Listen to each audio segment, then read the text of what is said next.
Welcome back to another video. We are in the garage here. We are going to be working on a Toyota Camry. We're going to be doing rear pads and rotors on the back end of this vehicle. So you're going to need a 21 millimeter socket to remove your lug nuts. You're then going to need a 14 here and a 17 if it's American, or 18 if it is Canadian made. Best thing to do is this caliper's got a piston that slides back in. Do yourself a favor, get a flathead screwdriver, shove it in there, find the groove, and then pull forward like this, and it will actually recoil that piston back into the caliper, saving you one less step to do. So take off those bolts. Yeah. All right, so once you've got it taken off, you'll be able to remove your caliper bracket, and then you're gonna bang these out. If your rotor is stuck on here, use a hammer. If you're not gonna replace your rotors, leave it alone. But normally if you hit from the back, you can get it, but this one's on there, it's pretty seized, so I'm gonna lubricate it up and I'm gonna give it a good whack.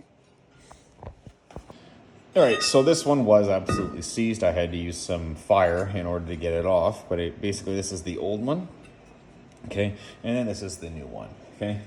When you're putting this one on, you want to make sure that your little rubber piece that I took out of the rotor here, you take this piece and you change it and you put this piece back in here. And you also need to line it up accordingly so you put it on the correct adjuster screw, okay? All right, so we're gonna put this one on now. My adjuster screws are sitting right there. So that's where I'm gonna be putting it. I'm gonna now take the caliper piece apart, and then I'm going to replace the pads. Yeah. All right, so now I'm just tightening up the caliper bolts again.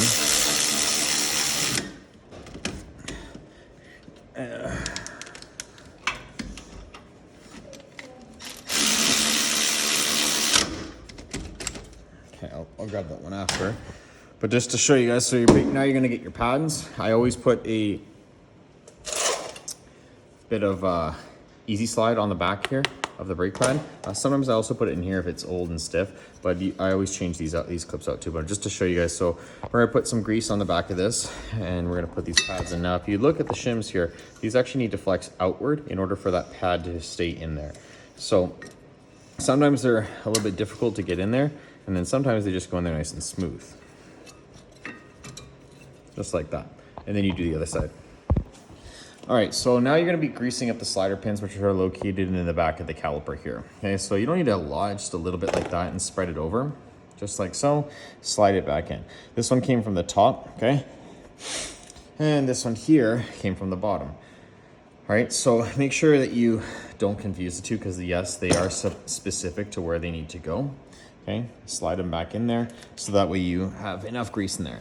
I've already done it, but just to show you, if you guys need to recoil your caliper, I use a C-clamp and just basically 2 brake pads, and you just twist her in. So you get it all the way until your piston is flush with your caliper like that. Completely flush.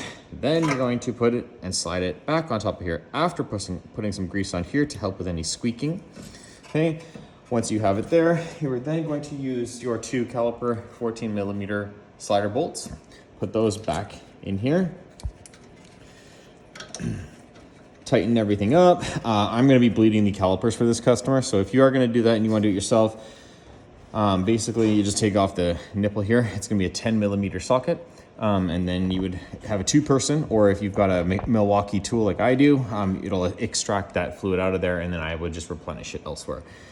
But basically that's it. I'm just gonna tighten up that 14 millimeter bolt on that caliper there, and that is how you do brakes on a Toyota Camry. If you guys have any questions or any comments, feel free to comment on the video down below. I'm happy to help with whatever DIYs or how-to videos you guys are after. Anyways, thanks again for supporting the channel, and don't forget to comment, like, and smash that subscribe button.